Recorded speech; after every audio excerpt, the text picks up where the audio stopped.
Bonjour, bienvenue sur votre page Psy pour Français en Israël. Alors, cette vidéo, elle est un peu particulière. Parce que, alors, vous savez que d'habitude, je vous explique une situation psychologique, un comportement psychologique, et je vous donne des explications sur ce qui se passe dans notre cerveau et dans notre corps. Alors, pour ce sujet-là, je ne vais pas du tout pouvoir vous le faire, parce que c'est un sujet très complexe et qui est très très difficile à observer à l'œil nu, même à savoir où il se situe dans nos zones de cerveau, vraiment comment ça se passe.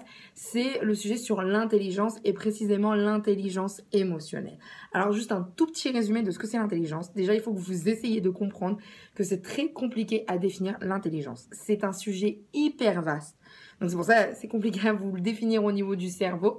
Parce que finalement, qu'est-ce que c'est l'intelligence?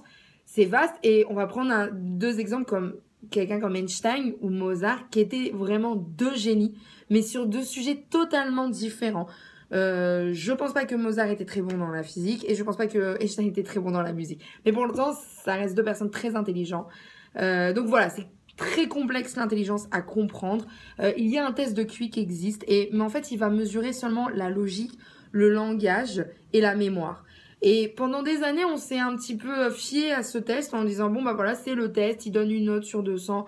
On va faire ça. Alors c'était généralement on le faisait pour les enfants parce que c'était toujours le test était toujours lié en fonction de leur âge.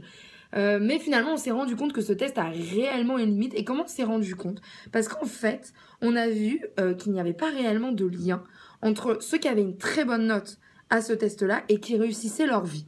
C'est-à-dire qu'on pouvait voir que ceux qui avaient une excellente note à ce test-là, ils réussissaient pas spécialement leur vie plus que d'autres. Donc en fait, on s'est dit, ok, il nous manque plein d'éléments, sûrement. Et il nous en manque encore aujourd'hui.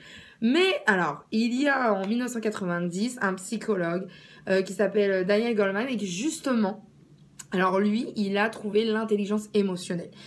Alors l'intelligence émotionnelle, c'est encore plus compliqué parce que vraiment, alors là, au niveau de le définir, de faire un test là-dessus, c'est très complexe. Il existe des tests sur l'intelligence émotionnelle. J'avais étudié même ce test-là sur les 32 intelligences. Je vous le mettrai en tant que commentaire. Mais c'est très compliqué. Le mettre même dans une catégorie, l'intelligence émotionnelle, c'est hyper compliqué en soi. Par contre, on sait que c'est réel, c'est-à-dire que en fait une personne qui a une intelligence émotionnelle élevée, par contre, il y a un vrai lien avec le fait qu'elle va réussir sa vie au niveau professionnel, au niveau social, au niveau du bien-être. Ça, par contre, il y a un vrai lien.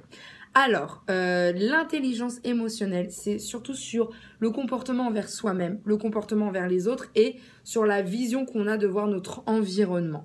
Il y a des catégories d'intelligence émotionnelle. Je vais vous en dire 5. C'est les 5 catégories justement du psychologue Daniel Goleman. Et ensuite, moi, je vais vous dire ce que j'avais appris. Moi, j'avais appris les 32 intelligences émotionnelles. C'était très intéressant parce qu'en fait, c'était hyper précis sur des comportements qu'on peut avoir. Maintenant, vous pouvez lire des livres, vous pouvez voir des vidéos, assister à des cours et chaque filière psychologique vous donnera une autre définition, une autre surtout catégorie.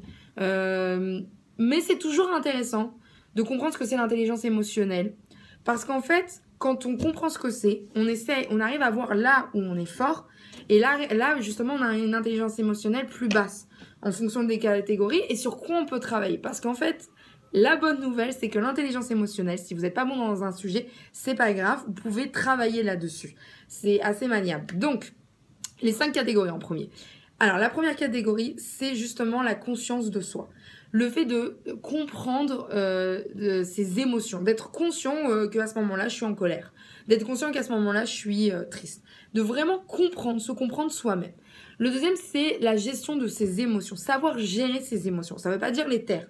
Il y a beaucoup de personnes qui font justement ce mélange. Ok, je t'aime mes émotions, je les mets de côté. Non, savoir se parler à son inconscient, le gérer.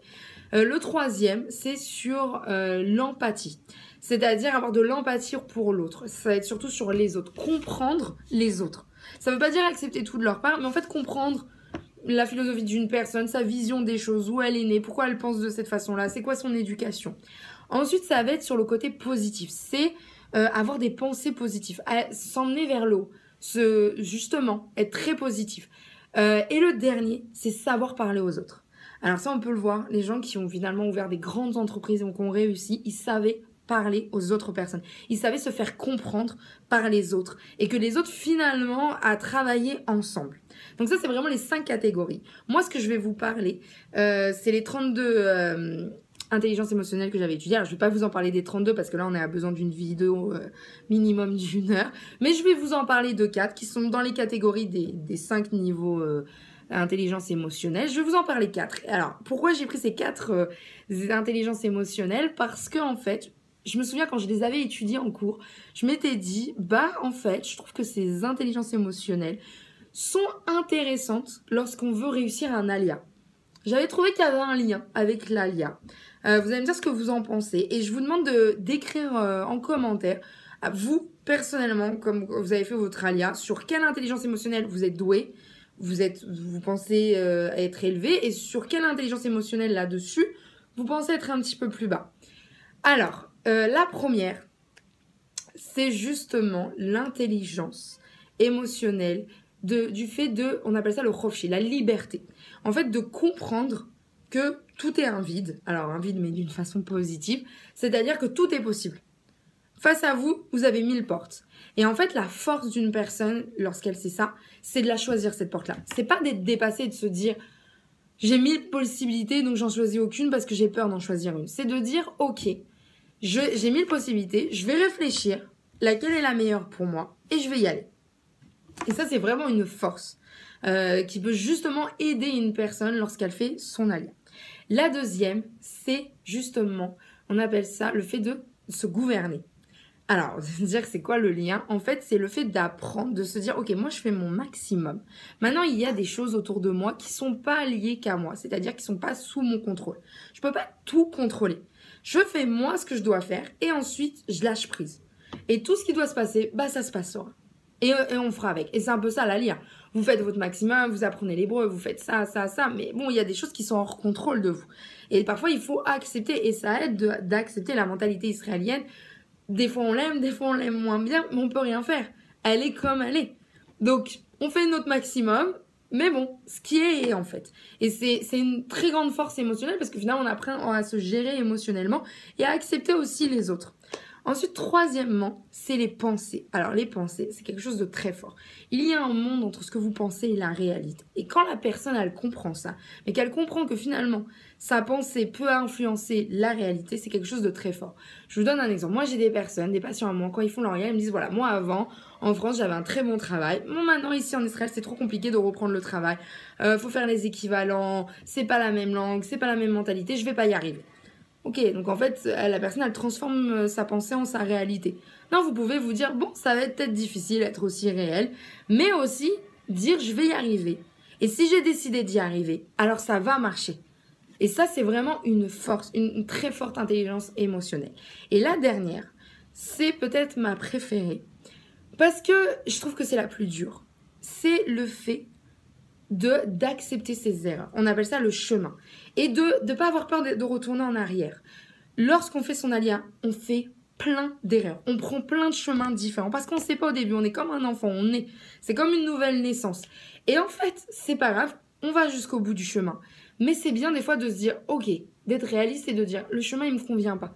J'ai pris ce chemin-là parce que peut-être qu'on m'a conseillé, mais au fond, ça me convient pas du tout.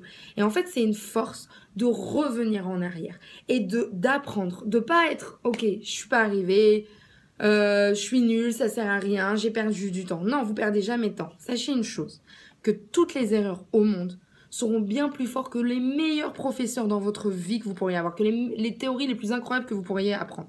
Vos erreurs sont vos meilleurs professeurs. Et ça, c'est vraiment ce que la 4e intelligence émotionnelle nous apprend. Donc voilà, j'espère que je vous ai un petit peu éclairé. Je sais que c'est très compliqué comme sujet. J'imagine que vous aviez déjà vu ce sujet sur Internet par des livres. Et c'est compliqué. Comme je vous ai dit, pour l'instant, il n'y a pas de définition vraiment claire. Mais c'est bien de lire des livres, c'est bien de s'intéresser et de se dire, ok, moi sur cette intelligence émotionnelle, j'ai un petit peu du mal, je vais travailler là-dessus, sur l'autre intelligence, j'ai de la force, donc je vais aussi travailler là-dessus. Voilà, j'espère que je vous ai aidé. N'hésitez pas à écrire des commentaires et dire votre intelligence émotionnelle forte et votre intelligence émotionnelle faible, justement en rapport avec la ALIA. Je vous souhaite une excellente journée, au revoir.